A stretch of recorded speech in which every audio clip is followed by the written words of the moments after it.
H4.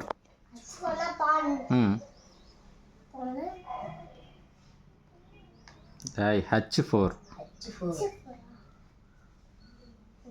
C2.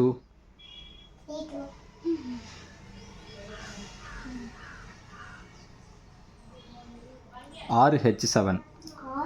H7.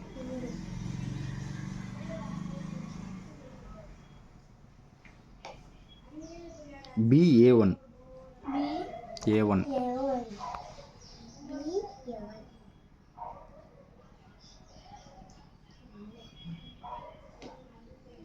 KC1. C1.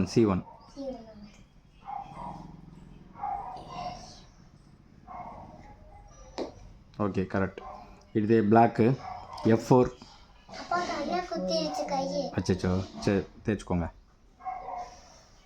லைட்டாக வலிக்கும், தாங்கிக்கோ. F4 வச்சுட்டிங்களா? C5.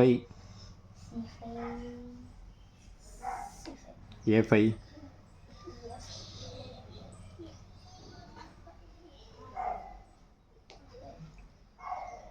NE4.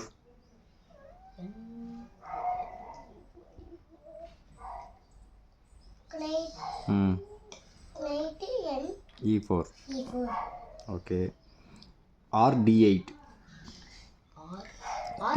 RD8. D8. சரி போயிட்டு வா. KB7. Sorry, KH8.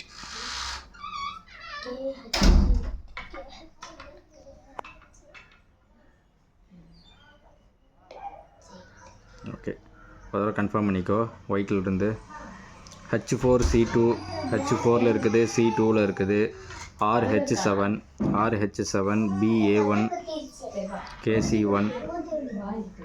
பிளாக் வந்து F4 கரெக்டா? C5 A5 F4 C5 A5 இருக்குது. NE4. ஓகே.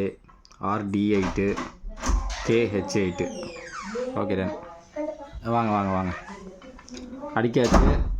இப்போ வந்து பிளாக் மூவ் பண்ணணும். எது குட் மூவ்னு யோசிச்சு வைங்க.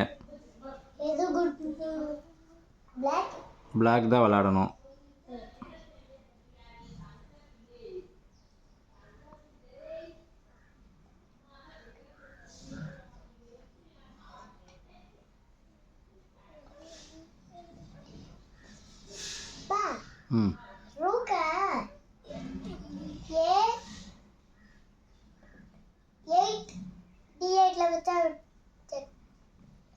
நல்லா யோசிங்க. பிளாக் விளாடணும்.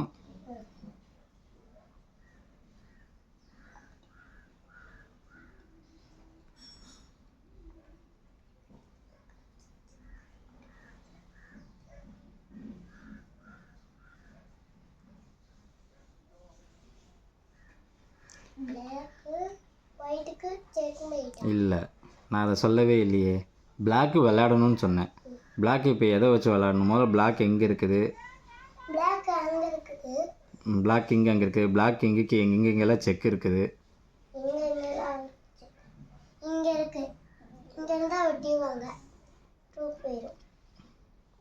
ரூக் செக் வச்சிருக்குடா. பிளாக் கிங்குக்கு ரூக் வச்சிருக்கு. வேறு யார் செக் வச்சுருக்கா? நல்லா பாருங்கள். ஒயிட் வந்து பிளாக்குக்கு என்னென்னலாம் வச்சுருக்குன்னு பாருங்கள். பிஷப் வச்சுருக்கா. டபுள் செக் வச்சுருக்காங்களா? இப்போ என்ன பண்ணுவீங்க? இப்போ செக்கில் இருந்தாலும் ஃபஸ்ட்டு தப்பிக்கணும். சொல்லுங்கள். அங்கே வைக்கலாம். அப்படி இல்லைன்னா இன்னொன்று வேறு பிளாக் விளாடணும். அங்கே வைக்க முடியாது.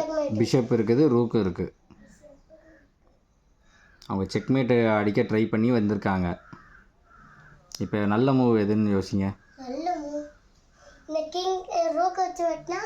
அதுதான் நல்ல மூவ். பட்டிருங்க. ஏன்னா சப்போர்ட் இல்லாமல் ரூக் இருக்குது. ஸோ நமக்கு ஃப்ரீ ரூக் கிடச்சிருக்குது. ஓகேவா? இதுதான் குட் மூவ். எப்பயுமே செக்மேட் வைக்கிறதுக்கு மட்டும் இது பண்ணக்கூடாது. ஒரு சில நேரம் கேம் இந்த மாதிரி மாறும். ஓகேவா? டன். கை கொடுத்துக்கோங்க.